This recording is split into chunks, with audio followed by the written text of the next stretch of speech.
పవన్ కళ్యాణ్ ఉన్నా, రామ్ చరణ్ ఉన్నా, ఏ హీరోలు ఉన్నా కానీ దానికి మూలం మెగాస్టార్ చిరంజీవి గారు. మీరందరూ గేమ్ చేంజర్ అనొచ్చు, ఓజీ అనొచ్చు, ఇవన్నీ ఇలాంటిదే మీరు అనాలంటే ఆద్యుడు ఆయనే. మీరు ఈరోజు కళ్యాణ్ బాబు అనండి, ఓజీ అనండి, డిప్యూటీ సీఎం అనండి, ఏదన్నా ఆయనే ఆద్యులు. నేను మూలాలు మర్చిపోను. నేను ఎప్పుడు సినిమాని సినిమాగానే చూడండి. కింద పడిపోయి మీద పడిపోయి తొక్కిసలాడుతూ హీరోలను చూడడం కంటే కూడా మీరు దూరం నుంచే ఇబ్బంది పడకుండా మీరు క్షేమంగా ఉండాలి, అందరూ క్షేమంగా ఉండాలి మనస్ఫూర్తిగా కోరుకుంటా ఉన్నాం. సినిమా రేట్లు ఎందుకు పెంచాలని అడుగుతారు. ఈ రోజున సినిమా రేట్లు పెంచాలి అంటే it's a purely demand and supply. నాకు శంకర్ గారి సినిమా నేనే బ్లాక్లో కొనుక్కొని చూశాను చెన్నైలో. అది నా సరదా. అది నాకు ఇచ్చిన డబ్బులు నేను కొనుక్కొని చూశాను. ఇప్పుడు ఆ బ్లాక్లో వెళ్ళే డబ్బు ఎవరికి వెళ్ళిపోద్ది. అలా కాకుండా టికెట్ రేట్లు డిమాండ్ అండ్ సప్లై మీద ఉంటుంది. అలాంటి డబ్బులు పెరిగితే మీరు ఇష్టపడి మీ హీరోకో ఏదో ఇష్టమైన సినిమాకో మొదటి రోజే చూడాలనుకుంటారు. That's a demand. అందుకని ఎందుకు ఇంతంటే బడ్జెట్స్ పెరిగిపోయినాయి. తెలుగు సినిమా మొత్తం ప్రపంచపరంగా వెళ్తూ ఉన్నాయి. దీనికి డబ్బులు కావాలి అంటే పెట్టుబడులు కావాలి, మార్కెట్స్ పెరిగినాయి. అలాగే పెరిగిన ప్రతి రూపాయికి 18% జిఎస్టీ కడతాం. ప్రభుత్వానికి ట్యాక్స్ వస్తుంది. పెరిగిన ప్రతి రేటుకి ట్యాక్స్ వస్తుంది. ఇదేదో ఉట్టినా ఇవ్వట్లేదు ప్రభుత్వం. ప్రతి ఒక్కరికి ఏముంటుందంటే దీని ఒక ఫాల్స్ నెరేటివ్ ఉంది బయట. నా సినిమాకి టికెట్ రేట్లు పెంచకపోగా తగ్గించేశారు. ఎప్పుడు మనం భారతీయ చిత్ర పరిశ్రమ అనేవాళ్ళం తప్ప లాస్ట్ 90s నుంచి టాలీవుడ్ అని, బాలీవుడ్, కాలీవుడ్, మాలీవుడ్ మనం ఎందుకు ఏప్ చేయాలి వీళ్ళని? Why do we have to ape Hollywood? మనం ఒకప్పుడు మాయాబజార్ లాంటి సినిమాలు తీసిన వాళ్ళం, మూకీలు తీసిన వాళ్ళం. చిత్ర పరిశ్రమ ఒక బెంగాల్లో పరివిడిల్లింది అక్కడ. సో మనం ఎందుకు వీళ్ళని ఫాలో అవ్వాలి? వాళ్ళు హాలీవుడ్ డిసిప్లైన్ ఫాలో అవ్వం, Hollywood method of film making follow అవ్వం, Hollywood method of skill development follow అవ్వం. కానీ ఆ వుడ్ను మటుకు తీసుకున్నాం మాలీవుడ్. ఇది మటుకు మానాలి.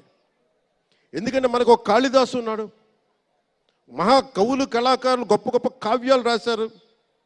సో మన జాతి తాలూకు ప్రాముఖ్యతని సినిమాలే చెప్పగలగాలి. అందుకని హాలీవుడ్ని అనుకరించడం మానేయాలి. మనదైన సత్తా, మనదైన కథ, మనదైన బలం మనం చూపించాలి విశ్వానికి. ముందు చిత్ర పరిశ్రమలో కూడా చాలా డిసిప్లిన్ రావాలి. సినిమాలు తీసే వాళ్ళు మాట్లాడాలి చిత్ర పరిశ్రమ గురించి, సినిమాలు తీయని వాళ్ళు మాట్లాడకూడదు. సినిమాలు తీయకుండా రాజకీయాలు చేసేవాళ్ళు మాకు నచ్చం. అది ఎన్డీఏ తరపు నుంచి నేను చెప్తా ఉన్నాను. తెలుగు చిత్ర పరిశ్రమ గురించి మాట్లాడాలి అంటే సినిమాలు తీసి దానికి సాధక బాధలు అర్థం చేసుకున్న వాళ్ళే మాట్లాడాలి. మన తెలుగుదేశం, జనసేన, భారతీయ జనతా పార్టీ, ఎన్డీఏ ప్రభుత్వం వారితోనే మాట్లాడతాం, వారితోనే గుర్తిస్తాం. మన కథలు కావాలి. సినిమా జీవితంలో లేని సినిమాలో వెతుక్కుంటాం. మనం జీవితంలో దొరకని న్యాయాన్ని సినిమాలో న్యాయం దొరికితే తృప్తి పడతాం. ఒక్కటి సినిమా తీస్తే ఎందుకు చూస్తాం మనం? శంకర్ గారి డైరెక్షన్లో అరే మన జీవితంలో మన ముఖ్యమంత్రి ఇలా ఉంటే బాగుంటుంది అనుకుంటాం. ఆ కథని, ఆ భావాన్ని సినిమాగా తెరకెక్కిస్తే అది బాగుంటుంది. ఒక శివాజీ సినిమా ఎదురు తిరిగితే ఎలా ఉంటుంది, ప్రత్యామ్నాయంగా రాజు చేస్తే ఎలా ఉంటుంది ఒక శివాజీ. బాధ్యత తెలుగు చిత్ర పరిశ్రమకు కూడా మీరు సమాజాన్ని ఇంకొంచెం వినోదంతో పాటు ఆలోచింపజేసే సినిమాలు ఇవి కూడా రావాలి మనస్ఫూర్తిగా నేను మీ నుంచి ఆశిస్తా ఉన్నాను. మీరు ఎలాంటి సినిమాలు తీసినా ప్రజలకి ఆమోదయోగ్యంగా ఉండే సినిమాలు, ప్రజలకు విలువ నేర్పించే సినిమాలు మరిన్ని రావాలని మనస్ఫూర్తిగా కోరుకుంటూ ఒకటే కోరుకుంటున్నా, యువత మీ అందరికీ మొన్న మాట్లాడుతూ ఉన్నా, మీ బైకుల్లో మీరు చేసే గోల్ ఉంటుంది చూసారా? నేను మొన్న మాట్లాడుతూ ఉన్నా, ఇప్పుడు ఈ ఫంక్షన్ లేదు, సినిమాలు లేవు, ఏం చేస్తారు చెప్పండి? ఉద్యోగాలు ఉపాధి కూడా కానీ టైం పడుద్ది. కనీసం సినిమాకి వెళ్ళి చొక్కా దించుకొని అరవకపోతే బైకులు తీసుకొని అవి సైలెన్సర్ దాన్ని ఆ యాక్సిలేటర్ పెంచకపోతే ఆ ఎనర్జీ ఎటు వెళ్తుంది? అందుకే ఒకటే చెప్పాను, దిల్ రాజు గారికి చెప్తా ఉన్నా, మీరు తెలంగాణ ఫిల్మ్ ఫెడరేషన్ ప్రెసిడెంట్ కదా, మీరు ఆంధ్రప్రదేశ్ని చిన్న చూపు చూడకండి. అదొకటే నేను కోరుకుంటా ఉన్నా. ఆంధ్రప్రదేశ్ యువతకి, మీరు ఇంతమంది యువతను చూస్తూ ఉన్నారు, వీళ్ళకి స్టంట్ స్కూల్స్ పెట్టండి. మా వాళ్ళు బైక్లు వేసుకొని తిరుగుతూ ఉంటారు, గోల్ చేస్తూ ఉంటారు. ఒక మంచి స్టంట్ స్కూల్ పెట్టండి.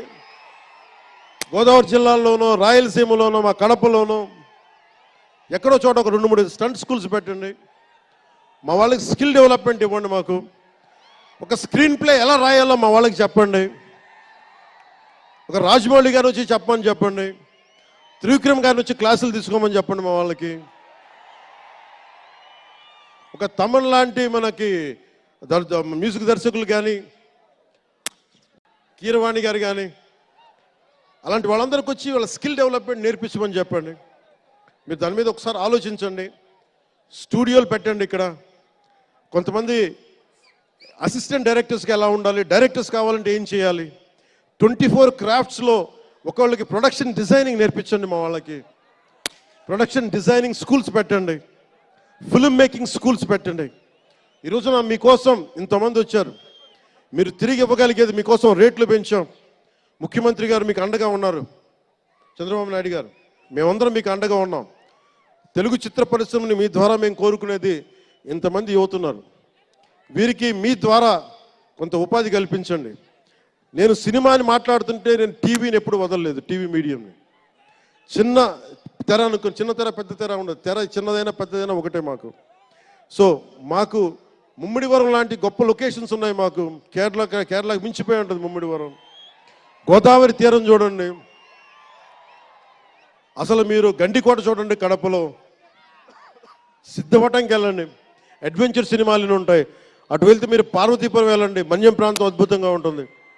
మీరు లొకేషన్స్ని ఎక్స్ప్లాయిట్ చేయండి. ఇక్కడ అందరికీ మేము సౌకర్యాలు కల్పిస్తాం. మా దుర్గేష్ గారికి కూడా చెప్తా ఉన్నాను, మనకి కూర్చొని ఇక్కడ టూరిజం డెవలప్ చేయాలి. అందుకని మీకు తెలుగు చిత్ర పరిశ్రమకి ఆంధ్రప్రదేశ్ ప్రభుత్వం అండగా ఉంటుందని తెలియజేసుకుంటూ, మీకోసం ఒళ్ళు వంచి పనిచేస్తానని తెలియజేసుకుంటూ, మరోమారు మనందరికీ ఇష్టమైన రామ్ చరణ్కి గుండెల నుండి శుభాకాంక్షలు తెలియజేసుకుంటూ, శంకర్ గారికి మరోమారు కృతజ్ఞతలు తెలియజేసుకుంటూ, దిల్ రాజు గారికి ఇద్దరికి అభినందనలు తెలియజేసుకుంటూ, నటీనట వర్గానికి ప్రతి ఒక్కరికి అందరికీ ధన్యవాదాలు తెలియజేసుకుంటూ, మీ అందరూ క్షేమంగా ఇంటికి వెళ్ళండి. ఇంట్లో అమ్మా నాన్నని అడిగానని చెప్పండి. నాకంటే వయసులో పెద్దవారైనా ఎవరన్నా ఉంటే వారికి నా పాదాభివందనాలు తెలియజేయండి. మీరు 2 చేతులెత్తి దండం పెడుతున్నా, క్షేమంగా ఇంటికి వెళ్ళండి.